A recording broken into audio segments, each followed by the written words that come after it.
Hello to everyone, and welcome to the second program in the Leninist Days Jornadas Leninistas series, which is co-sponsored by Communist Press, the journal Historical Materialism, the Gramsci Chair of Studies of the Juan Marineo Cuban Institute of Cultural Research, Jacobin Magazine, and the magazine Viento Sur. My name is Tom Twiss, and I'm going to be moderating the panel discussion on the topic that's vital for revolutionaries today, I think, to reconsider what was socialism for Lenin. We're very fortunate that we'll be hearing today from two of the leading international scholars on Lenin, Tamás Krausz and Paul LeBlanc. Our first speaker, and I'm getting a message here. Let me just see. Okay. Our first speaker will be Paul LeBlanc, who is a historian and professor emeritus at La Roche University in Pittsburgh in the United States. For his entire adult life, Paul has been an activist in movements for socialism, peace, social justice, and the environment. He has published over 30 books, which have included especially works on the history of the labor and socialist movements of the United States and Europe, and on such revolutionary figures as Leon Trotsky, Rosa Luxemburg, and of course, Lenin. His most recent book is Lenin, Responding to Catastrophe, Forging Revolution, which has been published by Pluto Press. Our second speaker will be Tamás Krausz, who is historian and professor emeritus of Russian and Eastern European history at the Eötvös Loránd University in Budapest, and I apologize for my pronunciation. And he is one of the best-known radical intellectuals and political activists in Hungary. He has published widely throughout the world and is president of the editorial board of Eszmélet, or Consciousness in Hungarian, which is the sole Marxist theoretical and political quarterly in Hungary, founded in 1989. In 2015, he won the prestigious Deutscher Memorial Prize for his book, Reconstructing Lenin, an Intellectual Biography, which will be published this year in Spanish and Italian editions. So with that, we'll begin with our first presentation by Paul LeBlanc, who will be speaking on Lenin's socialism, labels, and realities. Thanks. In considering Lenin's socialism, it may be helpful to give our attention to what is actually meant by the word socialism. At the conclusion of this presentation, based on the considerations presented here, I will offer a relatively succinct summing up of its definition and its meaning. Socialism is a word that, like democracy, has been widely used by political leaders and movements in ways that are entirely and sometimes even murderously incompatible. Sticking with the word democracy for a few moments, there are at least three distinctions worth making right from the start. One, there is an actual definition. Democracy can be defined literally as rule by the people. Two, there is the meaning the word has for a self-proclaimed adherent. For example, Abraham Lincoln saw it as meaning government of the people, by the people, for the people. Many would add something like regardless of race, creed, color, or gender. Three, there is the fact that the use of the word as a label may be inconsistent with the actual definition, as can be seen in three of many possible examples. The example of a self-proclaimed Democratic Party that is actually, just like the Republican Party, run internally by small groups of power players. The example of a so-called people's democracy that is actually controlled by a repressive one-party dictatorship. The example, finally, of a self-proclaimed democratic republic in which the real decisions are made by a power elite concentrated in society's economic, political, and military institutions over and above the majority of the people. The same is true of the word socialism, but even more so. Simply in regard to basic definitions, we find diversity and confusion. According to a Gallup poll in 2018, when asked to explain their understanding of the term socialism, 17% of Americans define it as government ownership of the means of production. We'll come back to this conception of socialism as government ownership of the economy later in these remarks. Continuing with the Gallup poll report, we are told Americans today are most likely to define socialism as connoting equality for everyone, while others understand the term as meaning the provision of benefits and social services, a modified form of communism, or a conception of socialism as people being social and getting along with one another. About a quarter of Americans were not able to give an answer. On the other hand, Adolf Hitler's National Socialist or Nazi ideology has been described as genuinely socialist by some conservatives, while Bernie Sanders has defined socialism as the equivalent of Franklin D. Roosevelt's liberal New Deal social programs. But the topic of today's presentation is Lenin's socialism, which allows us to reach for a less chaotic focus. In doing this, however, we must acknowledge that Lenin himself didn't simply come up with his own definition. The scholar Lars Lee has aptly noted that Lenin, as a revolutionary theorist, was in love with Marx and Engels, commenting to one close friend that really, they are the genuine article. So, to understand Lenin, it makes sense, first of all, to consider what Marx and Engels had to say. We should be clear that they often used the word communism as well as socialism to describe the envisioned alternative to capitalism, sometimes preferring one word or the other, but generally treating them as synonyms, referring to their approach as representing scientific socialism. The mass workers' movement that arose throughout Europe after Marx's death, while embracing his ideas, referred to its goal with what was then another synonym, social democracy. For most of his political life, Lenin referred to himself as a social democrat, though in his final 7 years he switched to the term communist. But for now, let us consider the meaning that Marx and Engels gave to the synonymous communism or socialism. In the Communist Manifesto, the first step of transition to socialism involves the working class winning the battle of democracy. The workers would then be the ruling class, using their control of the state to take control of the economic means of production. They would ensure abundance by increasing the total of productive forces as rapidly as possible.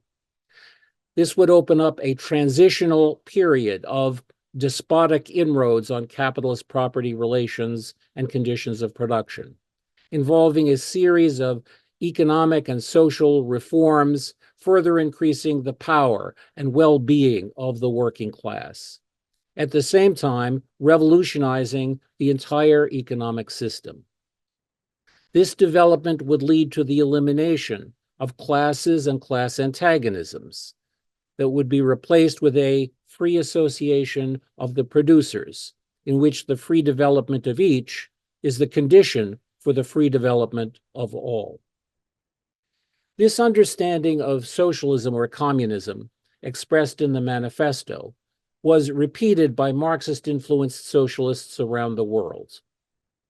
The German Social Democratic Party, with which Lenin identified until August 1914, demanded in its 1891 Erfurt program the transformation of the capitalist private ownership of the means of production, land and soil, pits and mines, raw materials, tools, machines, means of transportation, into social property, and the transformation of the production of goods into socialist production, carried on by and for society, which, for the population as a whole, would turn the economy into a source of the greatest welfare and universal harmonious perfection. In the United States, the socialist leader who in 1918 won Lenin's highest praise, Eugene Victor Debs, summed it up succinctly in that same year. All things that are jointly needed and used ought to be jointly owned, and industry, the basis of our social life, instead of being the private property of a few and operated for their enrichment, ought to be the common property of all, democratically administered in the interest of all. Rosa Luxemburg saw things in just that way, emphasizing that socialism requires the most important democratic guarantees of a healthy public life and of the political activity of the laboring masses: freedom of the press and the rights of association and assembly. Because without a free and untrammeled press, without the unlimited right of association and assemblage, the rule by the broad mass of the people is entirely unthinkable. Explaining that the growth of socialist society represents new territory, which inevitably generates 1,000 problems, Luxemburg noted, only experience is capable of correcting and opening new ways. Only unobstructed, effervescing life falls into 1,000 new forms and improvisations, brings to light creative force, itself corrects all mistaken attempts. Other aspects of Marx's view of socialism or communism emerged in points Marx and Engels made in the 1870s, and these also influenced Lenin. In Critique of the Gotha Program, Marx fleetingly commented that between capitalist and communist society, there lies the period of the revolutionary transformation of the one into the other. Corresponding to this is also a political transition period in which the state can be nothing but the revolutionary dictatorship of the proletariat, by which he meant uncompromising political domination by the working class majority. Following this transitional period, Marx went on to identify two phases that the future society was likely to go through. The initial phase would involve a communist society not as it has developed on its own foundations, but on the contrary, just as it emerges from capitalist society, which is thus in every respect, economically, morally, and intellectually, still stamped with the birthmarks of the old society from whose womb it emerges. Over time, he suggested, consistent with the point that we have seen Luxemburg making, critical and creative efforts of society's laborers would generate an evolution to a higher phase of communist society, characterized not only by greater abundance, but also fewer holdovers from capitalist dynamics and greater opportunity and freedom for cooperative human development, transforming human consciousness. We should note that Lenin gave special emphasis to this outline in his classic The State and Revolution, but he chose to label the first phase as socialism, while reserving the word communism only for the higher phase. In this presentation, we will not follow him in doing that, instead continuing to treat socialism and communism as synonymous. An important aspect of this higher phase of communism was emphasized by Engels in his book Anti-Düring. The three phases of post-revolutionary society indicated by Marx can be found here.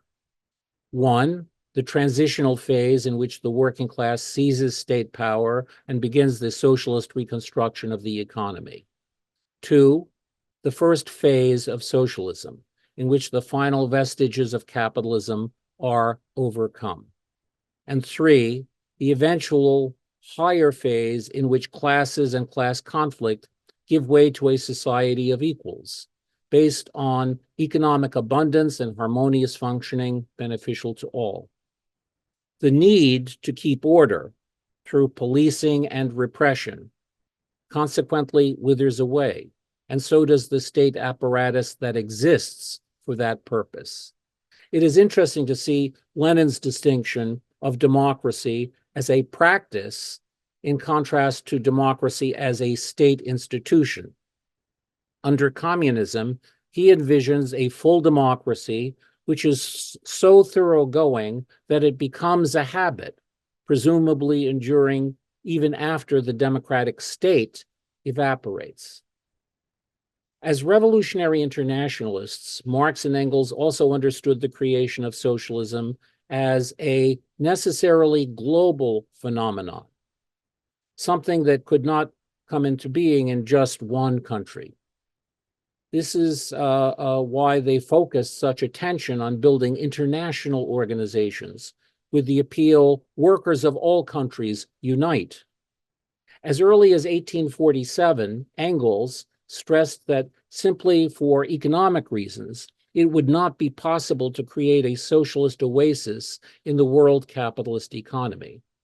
By creating the world market, big industry has already brought all the peoples of the earth into such close relation with one another that none is independent of what happens to the others, he explained. A quarter of a century later, in assessing the defeat of the working class uprising of the 1871 Paris Commune, Marx emphasized the central importance of international working class solidarity, the basic principle of the first Workers' International which he helped create and lead.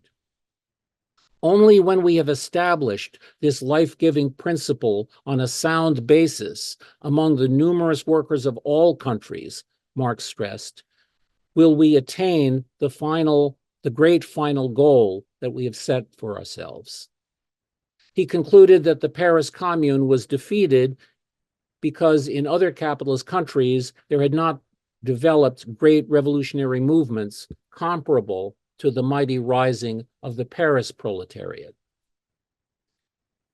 In my keynote address last Saturday, we saw that this conception of socialism outlined by Marx and Engels was essentially Lenin's own, reflecting the same revolutionary internationalism, the same working class radicalism, the same humanistic and transformative ethos, the same revolutionary democracy. We saw that the centrality of genuine and thoroughgoing democracy to socialism had special importance for Lenin in two respects. First, the working class cannot carry out a socialist revolution unless it is prepared for that through serious struggles for all democratic demands. And second, socialism cannot maintain its victory and bring humanity to the time when the state will wither away unless democracy is fully achieved.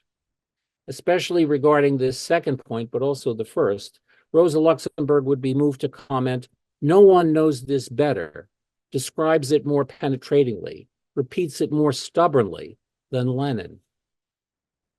But we were also compelled to take note of something else that was related to the essential element of revolutionary internationalism. As Lenin explained in his Letter to American Workers of 1918, we are banking on the inevitability of the world revolution, adding, "We are now, as it were, in a besieged fortress, waiting for the other detachments of the world socialist revolution to come to our relief." But the other revolutions did not succeed or materialize.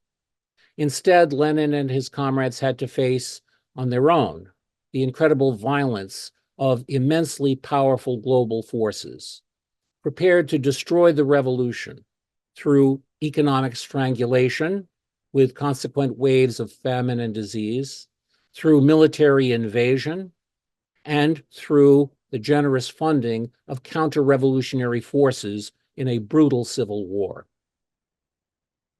In the face of such horrific realities, Lenin and the Bolsheviks resorted to extreme authoritarian measures, the Red Terror, and a dictatorship not of the workers and peasants, but of a beleaguered and increasingly dictatorial Russian Communist Party. Some have consequently come to misunderstand Lenin as propagating a new political model designed to achieve socialism through a sweeping and violent authoritarianism. I believe that a serious study of what Lenin and his comrades wrote and said and did indicates that they were not driven to create a new pathway to socialism, so much as simply and desperately to survive the horrific realities they faced. Through such desperate measures, they hoped to hold on until socialist revolutions spread to more countries that would join with Soviet Russia to build a better world. The fact remains that the terrible situation and some of the policies and modes of functioning that the Russian Communist Party engaged in during this period of 1918 to 1922 had a brutalizing and corrupting impact on many of the comrades. Two eyewitness participants, Victor Serge and Natalia Sedova, later recalled Lenin's speeches and writings of 1921-22 did not conceal his uneasiness and occasional bitterness. Reminiscences by his contemporaries show that Vladimir Ilyich was highly critical of the outlook and conduct of those party leaders who favored a bureaucratic dictatorship. In 1922, Lenin was felled by the first of 4 strokes that brought his death 2 years later. Returning from a visit to him, a prominent comrade, Lev Kamenev, addressed the question, "What does Lenin condemn?" The answer, he noted, was very much, and first of all, with special emphasis, our bureaucratic apparatus. In my recent book on Lenin, when focusing on his final years, I trace some of what he tried to do to reverse the situation, boldly, anxiously, and for the most part, unsuccessfully. There's not time to elaborate here on what I found, but it was grounded in his lifelong revolutionary commitments and consistent with what Tamás Krausz has indicated, an effort to move developments towards self-governing socialism, the culture of workers' councils, forms of cooperatives, leading to the self-defense and self-organization of the working people. Lenin was keenly aware that the realities of Soviet Russia were in no way socialist, certainly not the higher stage that Marx talked about in Critique of the Gotha program, but just as certainly not the lower stage. Rather, it remained in the very initial transitional stage between capitalism and socialism.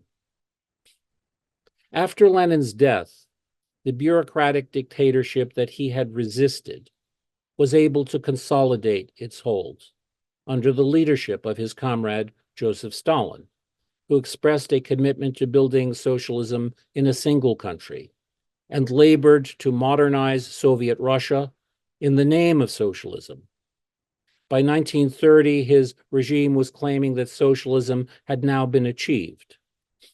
Our Soviet society is a socialist society because the private ownership of the factories, works, the land, the banks, and the transport system has been abolished and public ownership put in its place, Stalin explained to US journalist Roy Howard in 1936.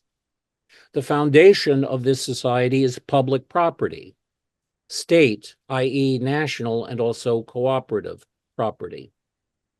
The primary purpose of such a society would be industrial and agricultural development to advance living standards and cultural levels of the population, and to strengthen the nation. At the same time, Stalin explained, for example, in his report to the 1930 Party Congress, correct leadership by the party is essential for such efforts. The party should have a correct line. The masses should understand that the party's line is correct and should actively support it. The party should day by day guide the carrying out of this line. The party should wage a determined struggle against deviations from the general line and against conciliation towards such deviations. In the struggle against deviations, the party should force the unity of its ranks and iron discipline. Scholar Eric Van Ree has suggested that this approach was consistent with Stalin's view of democracy, which he saw not as ruled by the people, but as policies alleged to be in the interest of the people, and as a system that allowed the population to participate, at least in state organs, even without having a determining say in it. Some, on both the right and left of the political spectrum, have insisted on labeling this as actually existing socialism.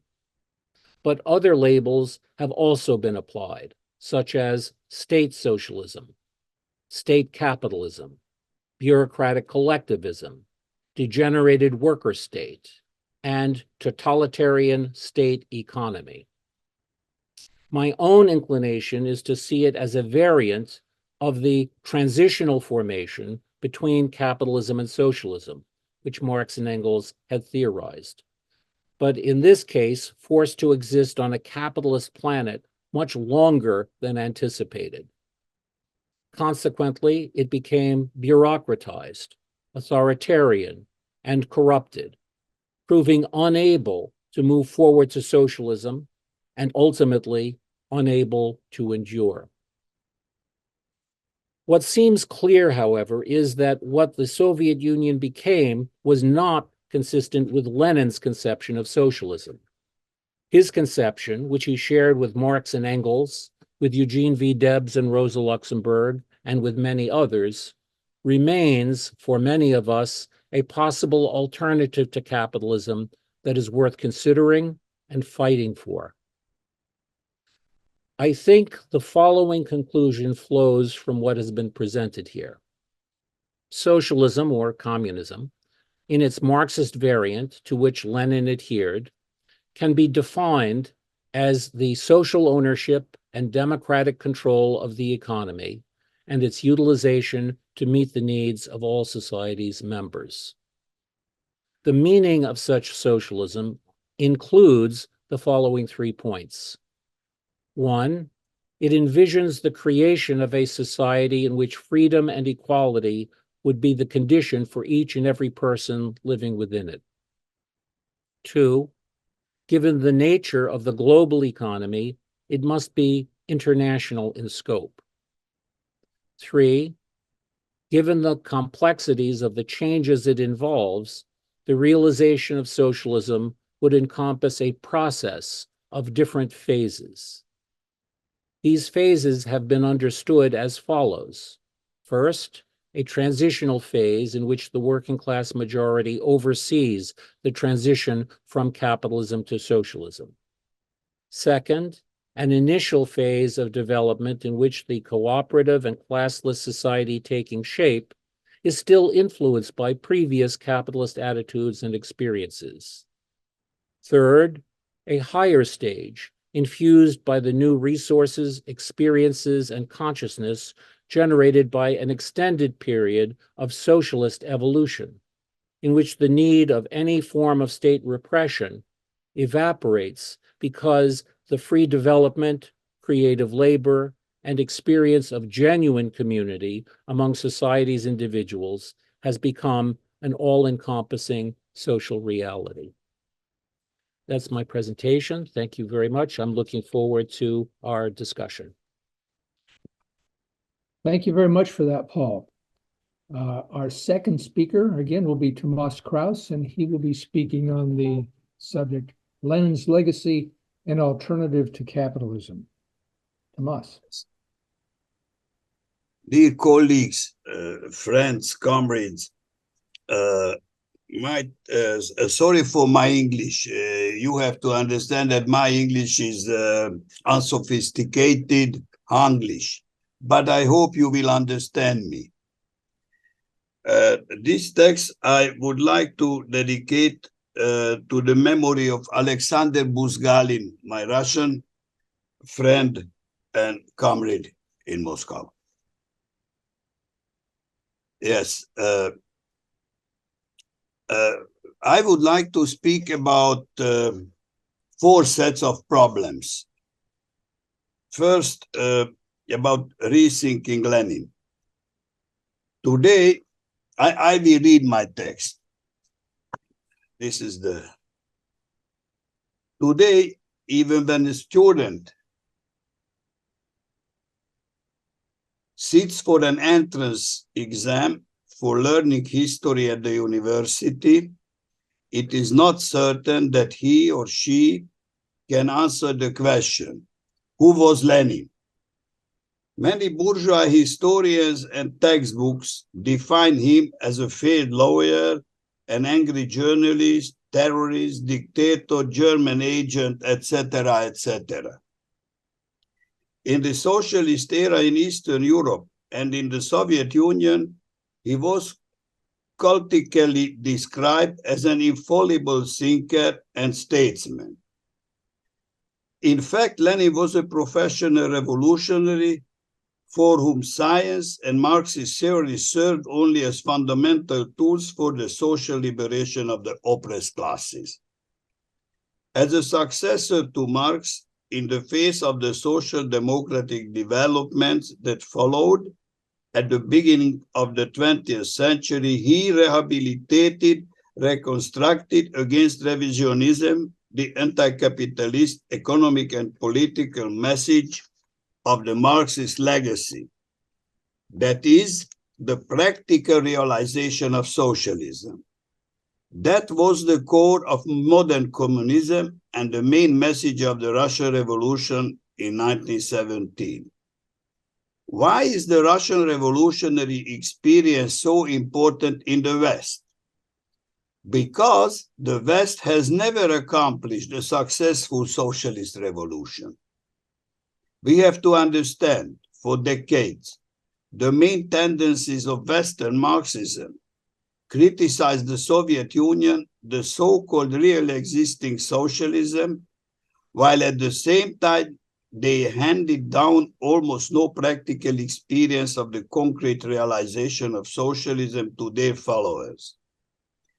Not even in the period of the great revolutionary upswing of 1968 were the Western European Communist parties able to develop a usable socialist economic program, this way contributing to the later elimination of socialism as a movement. Lenin's revolutionary legacy has been transformed into intellectual legacy, which the new generations can acquire according to their own experiences. It is easy to talk about this option, but the methods of the acquisition are all the more difficult. It is clear that without socialist mass movements, we will get nowhere. Though the history of the 20th century is full of such socialist movement experiments. Think of the workers' councils in Russia, Germany, Spain, Hungary, of the Cuban, Venezuelan, or Nicaraguan revolutions, of the Mexican Zapatistas, of the socialist experience in Chile, etc. From this practical point of view, it is important to reconstruct, rehabilitate, rethink Lenin's legacy for those who are interested in a better world beyond capital. That is,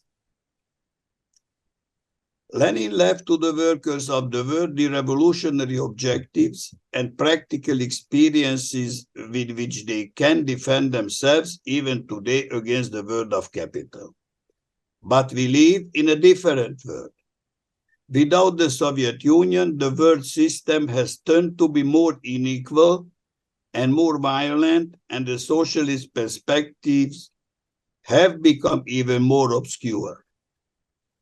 The second point, what have we learned from our failed socialist experience? First of all, Lenin many times in different periods underlined that socialism cannot be introduced. After the socialist revolution, about that spoke Paul, a whole historical period is needed to learn the practice and culture of direct democracy and worker self-governance. This being a new culture is the main function of the mixed economy of the transition period to socialism.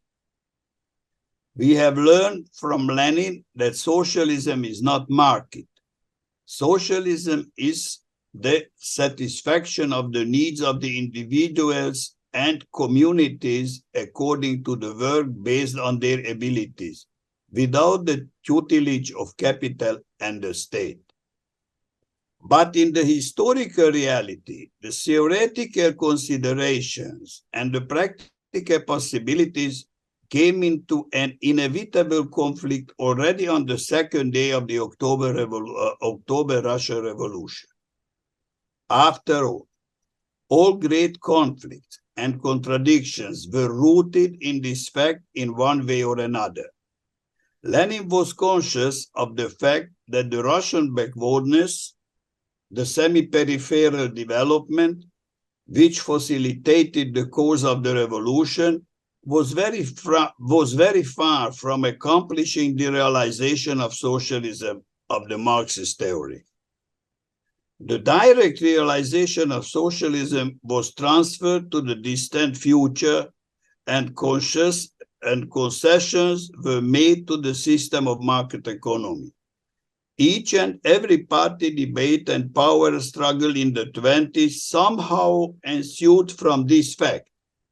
However, capitalism was only partially restored in 1929, new economic policy. The new economic policy abandoned war economy, restored private commerce and financial economy, and partly restored private property as well. Thus, various forms, small proprietors and the state capitalist sector, the state socialist sector, and the sector of self-governing cooperatives coexisted in a system, and it is called in the literature a socialist mixed economy.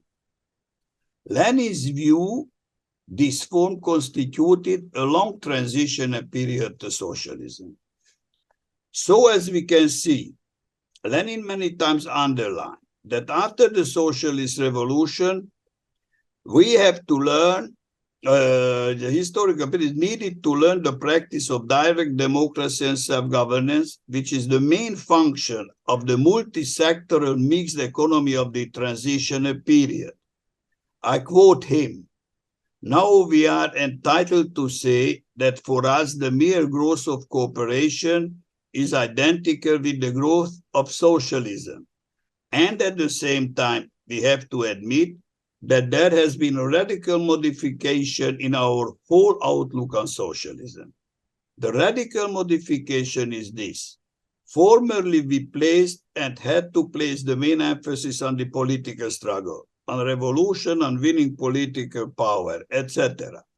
Now this emphasis is changing and shifting to peaceful organizational cultural work. I should say that emphasis is shifting to educational work. Were it not for our international relations, were it not for the fact that we have to fight for our position on the world scale, quotation mark. The years 1928-33 marked the turning point in the history of the NEP and the history of socialism and the Soviet Union. The multi-sectoral economic system was abolished with Stalin's revolution from above, and the Stalinists swept away, next to the institution of private property, also the islands of socialism, as Lenin expressed this problem. At the level of political propaganda, nevertheless, the realization of socialism was declared as accomplished in the 1936 Constitution. In reality, however, a new social and economic system was established which we refer to as state socialism, the study of which is an important topic for us everywhere. But Lenin posited his own three-step concept in his State and Revolution, in which socialism, as the lower phase of communism, is preceded by a transitional period. He couldn't have known that the Russian Revolution would be left on its own. As a result, theoretical socialism as a practical project has been cancelled, and what has been realized was a kind of state socialism in its peculiarly Russian form, something he would have utmost wanted to avoid. The third problem, market socialism. Hogy van kérdőjel? Question mark. The experiences of the economic reforms after 1956 in the socialist countries show that the state socialism plus market economy reforms failed. We could see this to happen in the perestroika period, when the state socialism had turned into market socialism, that is, to capitalism. In the process of the so-called change of regime at the end of the 80s, certain group of Eastern European and Soviet bureaucracy totally eliminated Lenin's practical legacy alongside with the state socialist system and destructed the Soviet Union and in Eastern European state socialist systems. István Mészáros, the great Hungarian English philosopher, gives a general summary of the characteristics of market socialism. Most importantly, he unmarks the common motives of social democratic thinking and the Stalinist tradition in the similar superstitious way of relating to state and market. Both camps rigidly position themselves in opposition to the conversion of state property into communal property. Both the traditional forms of labor division and the power of disposing with the surplus value remain within the scope of the detached apparatus. Every experiment that tried to reform this was undermined by the leaders of the party, even though Lenin had founded the party with exactly the opposite aim. Though the later forms of market socialism were advertised as reformed state socialism, the first market socialism proved to be an evolved state of the second state socialism, which in the end led to capitalism. The conception of socialism founded an autodynamic, self-generating, and needs-based production, direct democracy, cooperative ventures, and the cooperative system of producer and consumer collectives traces back to Lenin's way of thinking. So Stalin and his comrades and the power elites of the post-Stalin period neglected this core of socialist project. For them, socialism meant state power, which Lenin criticized so radically in his State and Revolution. The fourth set of the problems: no way out without a new workers' movement. Lenin was the first Marxist, along with Rosa Luxemburg, to analyze the hierarchical colonial structure of the imperialist world order. He was aware that the limits of Russian historical development imposed strong constraints on the Russian way to socialism. Yet he launched a whole series of experiments that revealed the possibility of a society beyond capitalism for humanity. To put it succinctly, this is the historical significance of Lenin's legacy. The complicated history of state socialism and its experience shows us, especially today, that even this imperfect form, it has brought important social and cultural achievements for the subordinated classes in Eastern Europe and in the Soviet Union. The main lesson still is that these achievements can only be permanent if the workers take the state property under their direct control through their own organizations. Lenin's socialism was aimed at changing society and politics as a whole, because he knew that any partial approach would imply the possibility of regression of restoration. He therefore didn't think highly of a policy that was devoid of the ideas of socialism. There is nothing like green socialism, or socialism of identities-based minorities, etc., etc. Similarly, Lenin didn't believe in medieval socialism that was also reflected in his conception of anti-colonialism. He only trusted in a real anti-imperialist movement that looked ahead, that didn't represent the pre-modern superstitious world, but the world of enlightenment, humanism, dialectical and historical materialism, with man at its center and the emancipation of the oppressed women and men and the oppressed class.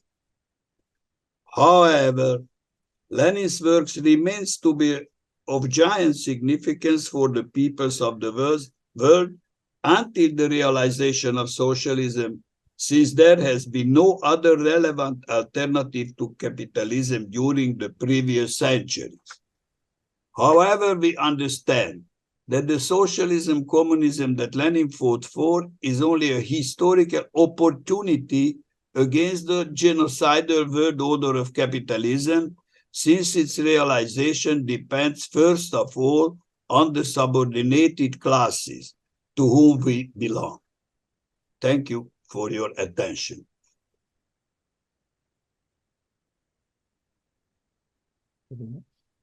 Thank you, Tamás. Thank you, Tom. Yes, thank you for that, Tamás, and thanks to both of our speakers for presentations that I think were very fine and thought-provoking. I think we can begin accepting questions through chat now from comrades who are attending the panel, and we'll get to those and also some of the spoken questions and comments shortly. But you could start writing your questions or comments in chat at this point. While we wait for some of those to come in, I have just a few observations of my own on the papers, and I would also like to ask a couple questions to our two speakers. The first thing that strikes me most strongly about the two presentations is how much they complement each other. Both emphasize the radically democratic nature of Lenin's legacy. Paul begins by showing how Lenin inherited from Marx and Engels a revolutionary internationalist and profoundly democratic perspective that emphasized the need for workers to prepare for socialism through the struggle for democratic demands, and also the importance of democracy for workers to maintain power and advance toward full socialism. And he notes how the horrific realities experienced by the Soviet Union after 1917 compelled Lenin and the Bolsheviks to deviate from their revolutionary ideals. But he also argues, and convincingly, I think, that Lenin's democratic vision is still evident even in the darkest period, especially in his final political struggle against bureaucracy. The presentation by Tamás assumes much of the context that is provided by Paul, I think, in his presentation, but his paper focuses on one other aspect of Lenin's final efforts to implement a revolutionary democratic vision, and that was through the mixed economic system of the new economic policy introduced in 1921. Tamás reminds us that for Lenin, the cooperatives promoted under NEP were valuable for providing workers with opportunities to learn the practice of direct democracy and self-governance. And then Tamás picks up the story of how these efforts by Lenin were ultimately overwhelmed by Stalin's bureaucratic revolution from above. and how remnants of socialism then were ultimately destroyed by the devolution of market socialism, which excluded self-governance into capitalist restoration. So together, I think the two papers provide a brief but fairly coherent and complementary account of the fate of Lenin's revolutionary democratic vision within the Soviet Union. But of course, these short presentations leave a lot of questions unanswered. And I'd like to start then with just a couple of those questions that I had.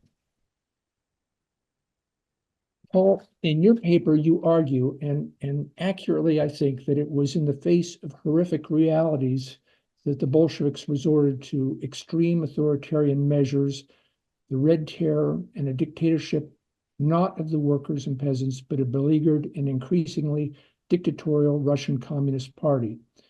These were inconsistent with the essential ideals of Lenin and the Bolsheviks. But I would like to ask, actually both of you, isn't it also the case that at times the horrific realities began to distort and warp the ideals themselves? And by that I mean, for example, the Bolsheviks ended up not only instituting one-party state, but also justifying it as entirely appropriate and natural and not just a temporary necessity. So, for example, in 1919, Lenin said, "Yes, the dictatorship of the party, we stand upon it and cannot depart from this ground, since this is the party which in the course of decades has won for itself the position of vanguard and whole factory and industrial proletariat, of the whole factory and industrial proletariat." And there were many similar sorts of statements, and statements even worse, I think, by Trotsky at various points. So I guess my question is, does this introduce a qualification into the generalization that Lenin retained his democratic perspective in the later years?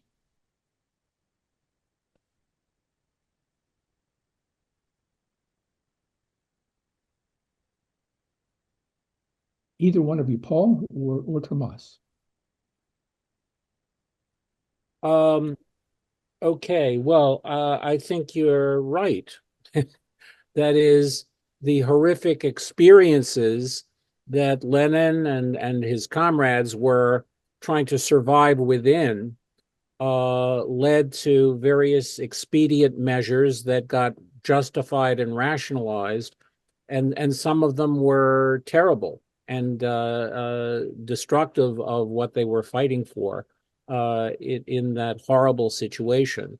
And it wasn't just them. I believe that if we were in that situation, we would be fighting as desperately and perhaps justifying things and theorizing things that go in the wrong direction. And Lenin was critical and self-critical of such developments and was pushing against them in the last period of his life, but he contributed to them. We can find the statements that you've expressed and others, and not just statements, but practices and policies that went in a direction that was not consistent with what he had been fighting for all of his life. So this is one aspect of the reality. And if we're going to be serious and honest, we have to agree and then go from there, as Lenin did or attempted to do in his final years. So I think that's an important point.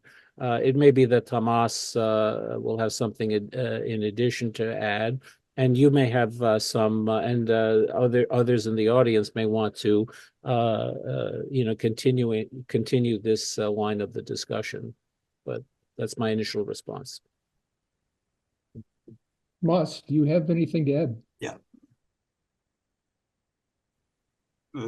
One sentence, if I can. Lenin understood that they live in a contradiction of the aims, socialist aims, and historical and historical limits. He understood that he cannot make socialism in Russia.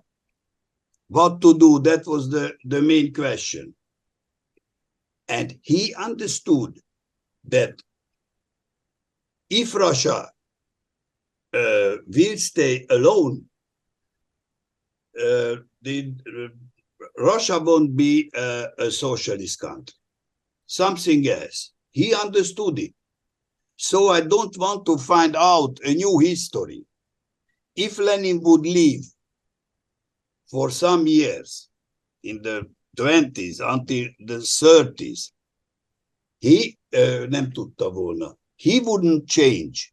He couldn't have changed the historical situation. You know, the very important that in 1923, the left opposition with Trotsky, they understood the problem of bureaucracy. They saw the tendency, but they wanted to industrialization to force and to make workers democracy in a country as Russia. This contradiction, nobody knew the solution that time and today. You see, we know the Lenin's concept and Lenin's strategy, but the history was a very strong, dictated to the Communist Party, very strong törvény, very strong law, or I don't know how to formulate this problem. And we say that not the Bolsheviks did the revolution, but the revolution made the Bolsheviks. Now I can say on this model that in the 20s, not the Bolsheviks made the one-party system, because Lenin and the Bolsheviks denied it. But the one-party system made the new kind of communists who azonosították, who identified socialism and one-party system. You see what I wanted to say? You understand what I want to say? Yes. Yeah. This is the contradiction. Yeah. Thank you. Thank you. From viewpoint of Lenin and from Marx, every wage worker belong to the oppressed class. You see, absolute majority of the society everywhere belong to the oppressed class. Everybody who lives from wage, as your mundo. You understand? So this is the class fight, class struggle today is very actual problem, because absolute majority of the population belong to the workers, no peasants. You see? So this is this problem is relevant, very relevant. No contradiction between individual or class. Class liberation, you see, this is the same. People living from wage, they are workers, you see. Individually, nothing will happen against capitalism. This was position of Lenin. That's why he started the revolution. Hello, thank you, Tamás and Paul, for your presentations. My research is dealing more with contemporary issues, but I'm always interested in understanding the classic legacy. And I haven't read enough of Lenin, and I'm just wondering if you have any reflections on Lenin's views regarding the category of the petty bourgeoisie, which is often dismissed as a kind of revisionist question, but on the petty bourgeoisie and or the bureaucracy. Thank you.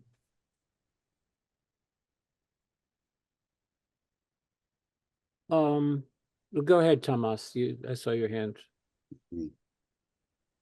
I will start the problem from the other side, from the end of the Soviet Union to understand Lenin in this question.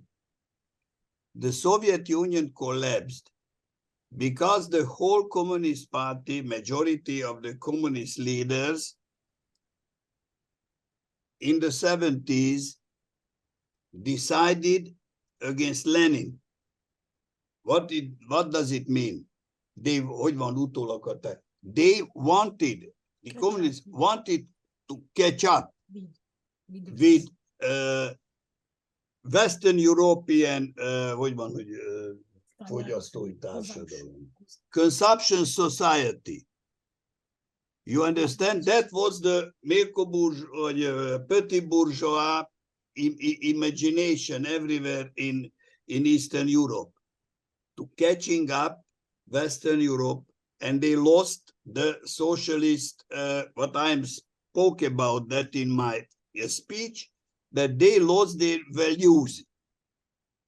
And they and the population was educated in these petit bourgeois values and customs, etc. And on this custom was built up the whole concept of market socialism. But how to catching up? Lenin understood that it cannot be happen.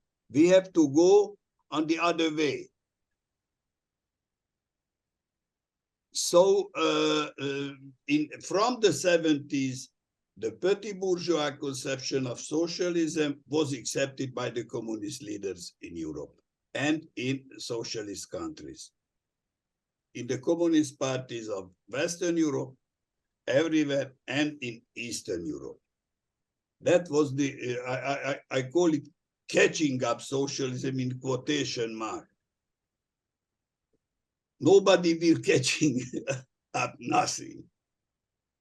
You asked questions about petty bourgeoisie and bureaucracy. And it is possible, I mean, we can define what is petty bourgeois. Petty bourgeois is something that can be used in name calling. You're petty bourgeois for just asking that question, Mark. Someone might respond. Well, that's name calling. What does petty bourgeois mean? Little capitalist, little capitalist. What does that mean? What's the meaning of that? And I would argue that there are many different meanings that it has had. Small shopkeepers are petty bourgeois, small, people running a small business. What about a teacher? Is a teacher petty bourgeois? There are many occupations that in the 21st century and even the late 20th century that became proletarianized. Once upon a time, a teacher wore a white collar, thought of himself or herself as above the working class, tended to identify with the upper classes, and was seen by many as a petty bourgeois simply because he or she was a teacher. This has changed over time. What about a worker working in a drugstore, a pharmacy worker? There are pharmacy workers in revolutionary Russia who had a choice. Were they going to identify with the organizations of the proletariat, of the working class, or of those who were better than that, white collar and above the working class? And in 1917, many pharmacy workers chose to identify with the Russian Revolution and with the working class and the working class revolution, so that it's complex and fluid. What does it mean? Is a peasant petty bourgeois? And many Russian Marxists and other Marxists have seen peasants as, well, that's they are part of the petty bourgeoisie. Although there are some people who've studied the peasantry, including back then, and more recently, who argue it's much more complex than that. So that the term petty bourgeois, it seems to me, is fluid, it's complex, and we can't deal with it adequately in this discussion, aside from recognizing the complexity of it. The question of bureaucracy, one could make similar comments. And it's worth discussing, although we don't have time to do that discussion justice in the amount of time that we have here. I appreciate those questions, Mark, and it's worth further exploration. I see there's a question from Chris Gilbert. So maybe Chris could ask his question at this point. Sure. My question goes principally to Paul, but if Tamás wants to respond, that would be great too. Essentially, I think that, to me, it seems problematic, to say the least, to try to separate an essential Lenin from the historical circumstances, which I think Paul is doing, in both today and in the discussion on a week ago. And I think that's problematic. I guess I understand Lenin to be essentially a strategist, kind of following Lars Lee's reading, in which he develops a strategic hypothesis, and then in the face of circumstances, he modifies those strategic hypotheses. And what I see as the problem is that thinking that one would do otherwise is imagining constructing socialism in some Rawlsian original position. But in fact, one is constructing socialism in capitalism, and a capitalism that's traversed by imperialism. So you can't subtract the historical conditions, highly adverse ones, from the strategy, how it's developed and how it's modified over time. At least that's my proposal. So I guess I feel it's problematic to separate an essential Lenin from like the historical reality of what Lenin did, what he decided, what options he took, faced with a historical circumstance which is not easy to, which is imperialism, capitalism traversed by imperialism. Reality is, Lenin repeated often, theory, my friend, is gray, and evergreen is the tree of life. Reality is always so much more complex than our theorizations of it. So it seems to me that's one aspect of what you're grasping. Without theory, we can't begin. We can't begin. We have to understand, however, that theory is a guide to action at best. It doesn't replace the greater complexity of reality. If that's what you're saying, I agree with you, absolutely, and Lenin agrees with you. And then the discussion begins. Okay, given that we want freedom, given that we want people to control their own lives, how can that be accomplished within reality? And well, that's the problem. But the theorization is an important aspect of what you have to do.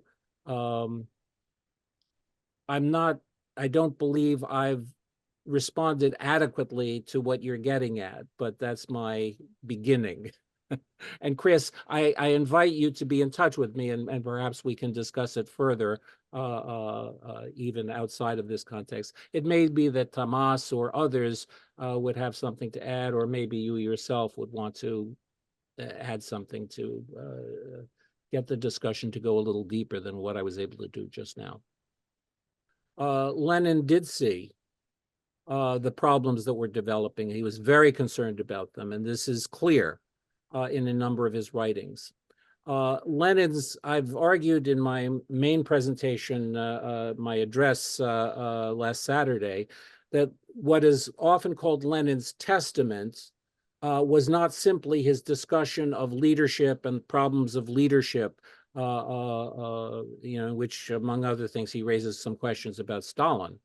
But Lenin's testament also involves the article on cooperation that Tamás pointed to, and other other documents. Better, fewer than better is another one. There were a number of things that he was writing as he was dying that address these problems, and he attempted to have as much input as he could have on this. It relates to also the question that Tom raised of things had taken a swerve. Lenin had been part of that swerve, going away from workers' democracy that he had been in favor of, et cetera, towards Communist Party dictatorship, strengthen the bureaucracy. But he was concerned about this. He was worried about it. He was angry about it. And this is clear. And he was doing what he could under the circumstances of his dying to push in what he felt was the right direction. And this is part of his legacy. This is an important part of his legacy.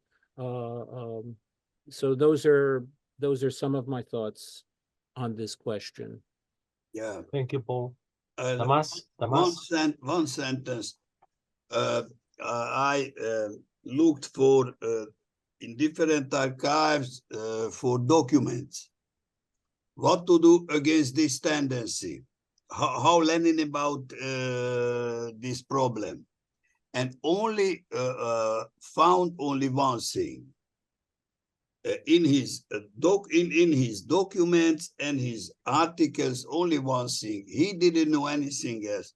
How to widen workers' participation in the factories, in the political life, in the party, nothing else. He felt that the working class is very weak, very few, and died on the and many workers died on the fronts of the civil war. In these circumstances, he tried to how he could he could put the questions how to widen the workers' participation. That was only what he could ask and answer. Comrades, workers' participation. But how? Nobody knew. That was the contradiction of the story, of the history. I am speaking all the time about this contradiction. This is an objective contradiction. What to do? Trotsky didn't know the answer. Nobody knew. Nobody knew. Today, when we understand everything in quotation mark, when we have computers, when we can count the abilities of the people and the and the needs of the people, but nobody wants to live on this way. You see? We count only, hogy van áru. Áru. Hogy van, hogy áru. We count only the goods and not the abilities of the collectives and the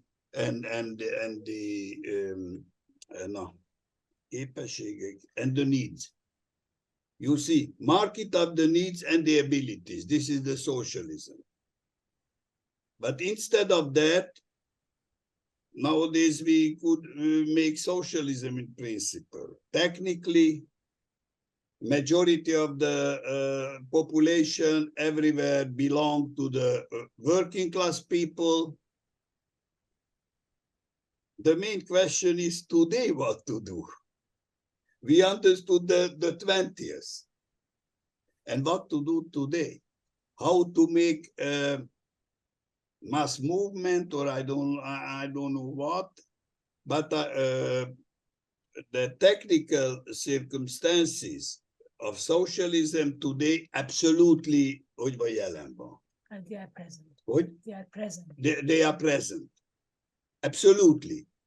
But subjective factor, it seems to me, almost dead. Opposite situation like in the 20s. When the Marxists, the communists had a movement, had conceptions, had intellectuals, but no were ripe circumstances for socialism. Today we have all the circumstances. And one aspect of it I've already attempted to address, capitalism has changed in amazing ways. And it's the same in very profound ways as well.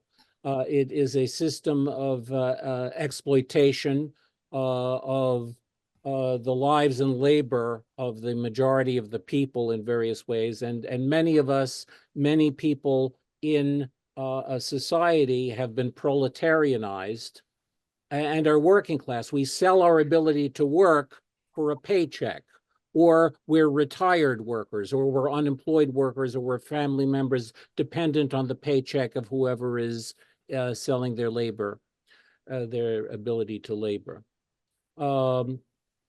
That is not the primary thing that is in the consciousness of everyone who is, in that sense, part of the working class.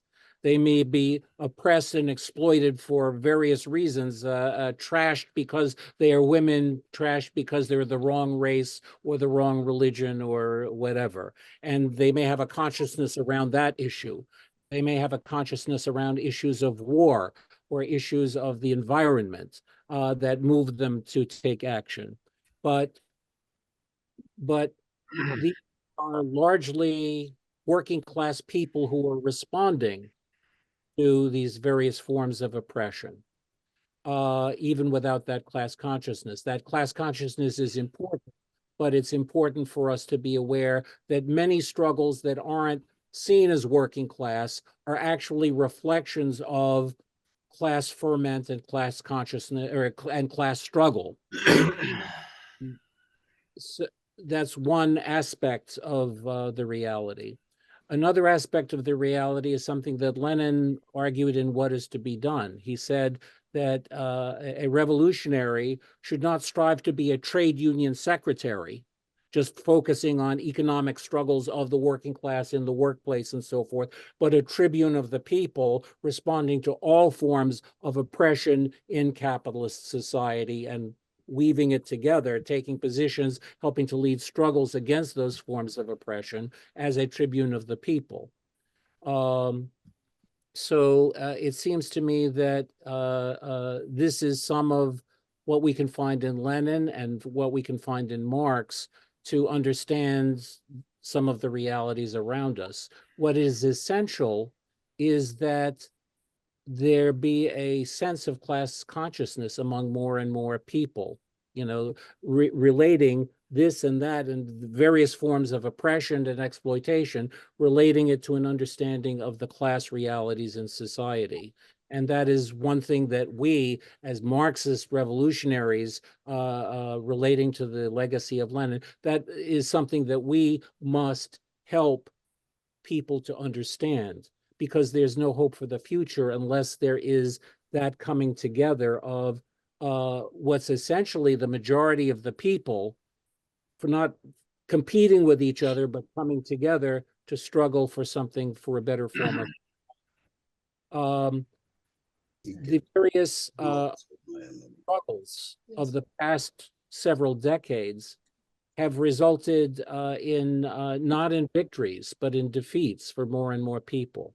For there to be a victory, there needs to be another pathway that people forge. And it seems to me that the ideas of Lenin go in that kind of direction, go beyond simply anarchist or reformist or various other forms of struggle. There needs to be something approximating what Lenin was attempting to do, except in a new context. So that's a discussion which I'm prepared to have, and I'm very anxious to have beyond the limitations of this particular discussion that we're having in this particular panel.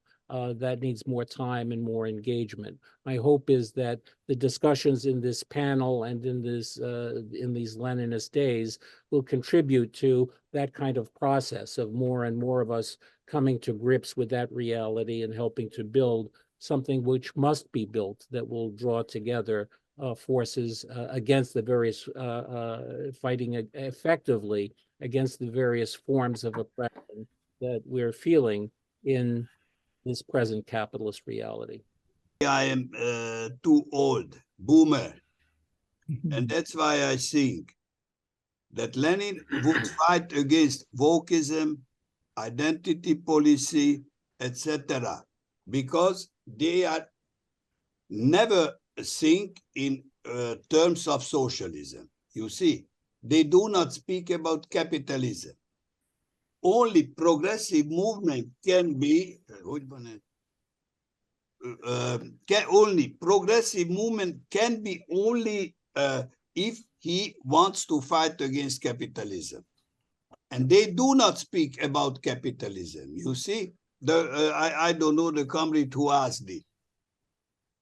Lenin would be against identity policy, wokeism, etc. The progressives in the Democratic Party of the USA, they are against any kind of socialism.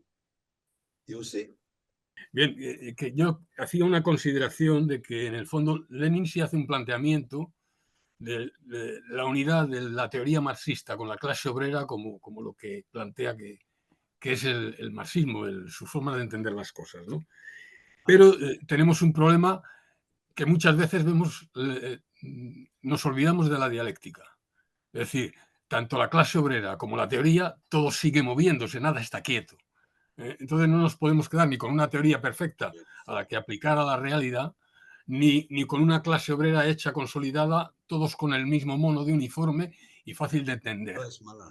Es decir, hay un continuo cambio y evidentemente en un proceso de proletarización de cada vez más sectores y de condensación de cada vez los más ricos, pero con un entramado intermedio enorme, variable, con sectores que van a tener su propia representación política, y todas esas luchas hay que tenerlas en cuenta porque inevitablemente las vamos a tener presentes. Pero sí hay también una parte que nos limita un poco. Yo creo que sí parten, porque en ese momento están viniendo de un pasado y parten de un concepto puntual de la revolución. O sea, la revolución como hoy es la revolución. Creo que eso ya se acabó.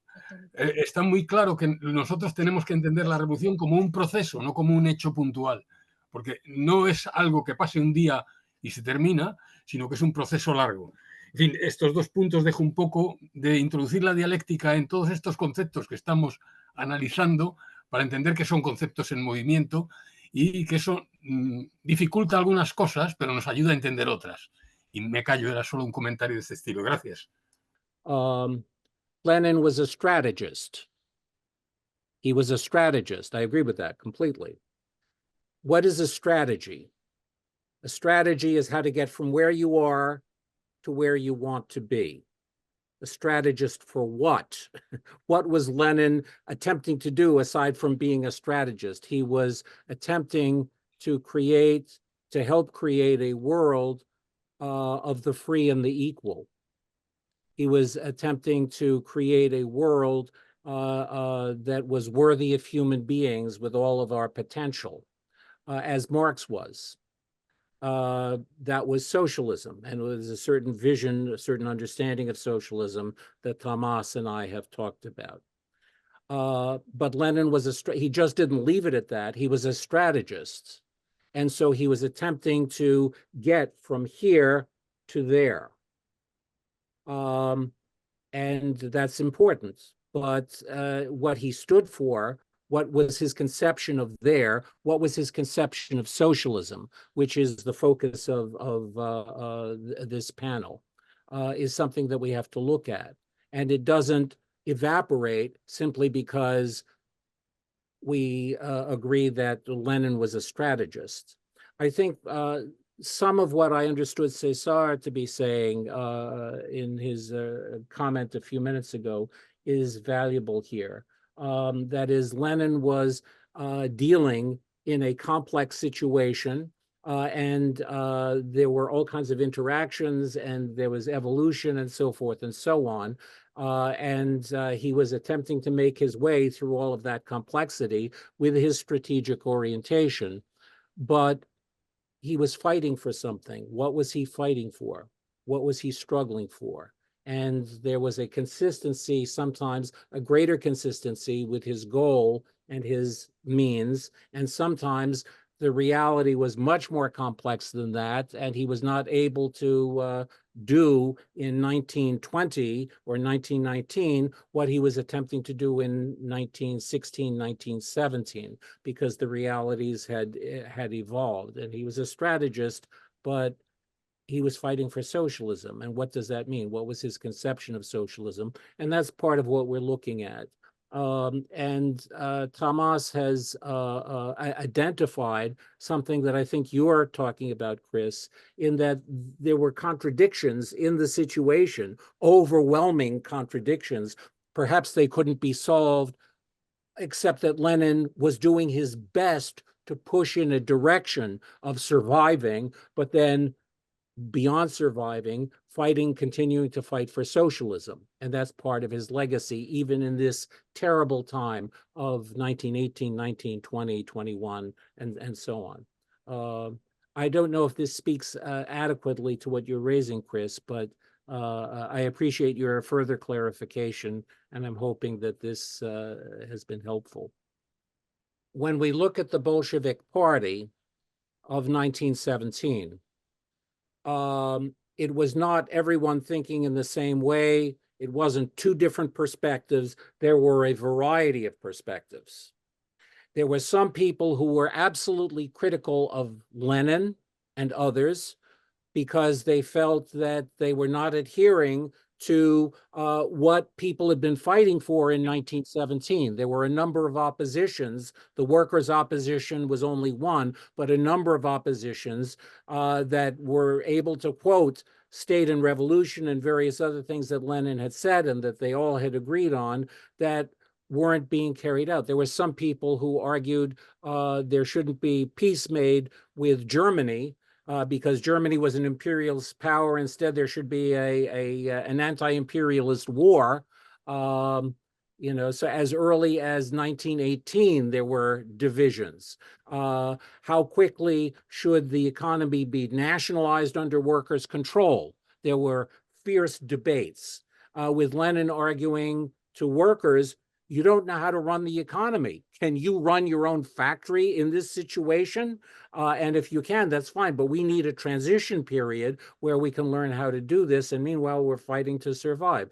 And then there were other comrades who were becoming bureaucratic, dictatorial. They thought they knew it all. They were very arrogant. And that drove Lenin crazy also. And he argued against them. So that it was a very dynamic, tense, complex situation, and various people identifying with the Bolshevik tradition and with Lenin's, orientation, were at loggerheads with each other over a whole number of impossible situations that were developing, and they were doing the best that they could, and that's what Lenin did, attempted to do the best that he could, and sometimes he made mistakes, and then tried to helped carry out corrections, and then he died.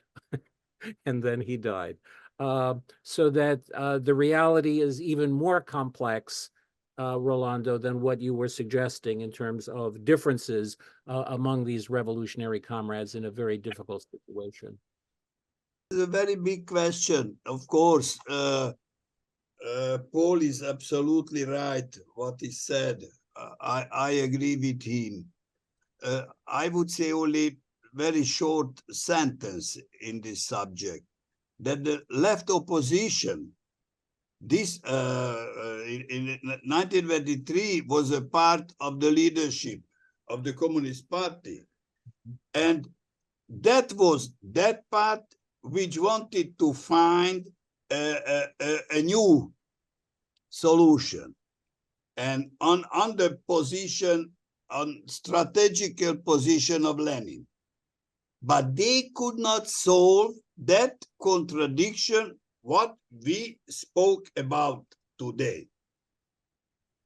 Industrialization, to learn to write and to read from one side, and to make workers' democracy on the other. That was this contradiction. We have to understand that this contradiction was rooted in the Russian history and in the global history. So this is not the problem of Lenin in this sense of word. This is a historical problem. You see, this is not a Lenin. What to say one person? Lenin said in 1920 that we realized a dictatorship of the party dictatorship. Communist party dictatorship. He noticed it. What to do with that? A Menshevik guy told him that you have to take all the power, Comrade Lenin, a Menshevik.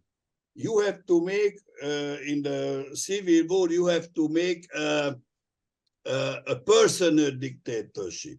And Lenin told him that you are not right, you are an idiot, etc., etc.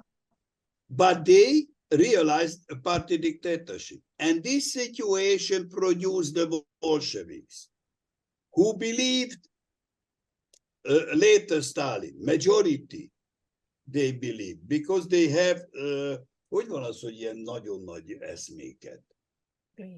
They have very great visions, and but they do not have abilities to create a new reality. This is the main contradiction, if you understand my English. I think that I don't know if others are sharing my frustration that there hasn't been enough time to adequately talk about the things that we're wrestling with right now. And that was predictable, because we're dealing with a lot of very complex realities. So my hope is that these Leninist days, including this panel, will help to advance discussions and debates and deepen understanding of the history and some of the present realities flowing from that history and future possibilities that present themselves. That's what we have to be reaching for through these Leninist days. I appreciate the discussion that has happened so far, and I'm hoping that we can continue it in various ways. I just want to, I guess, end by saying I think it's a good beginning discussion, but I shared Paul's frustration that we couldn't take it farther, and that would take much longer. But there are going to be lots of opportunities to discuss what Lenin thought, how it was shaped by the context of the situation, how his thought shaped his times, and what the relevance of those ideas remains for us today. And there are a lot of classes or panel discussions in this series that are coming up. And I just wanted to remind people that this coming Saturday, that's just 2 days from now, there will be a discussion on Lenin's legacies in the fight against the extreme right, which will be in Spanish with simultaneous English interpretation. And a week from today, there will be a discussion on Lenin and Leninism in Latin America. So this is part of the continuing discussion, and I think many of the ideas that we heard today are going to continue to arise and inform the discussions we're going to have over the next months. So thank you very much for everybody who attended. And thanks for our speakers. Thank you for the attention.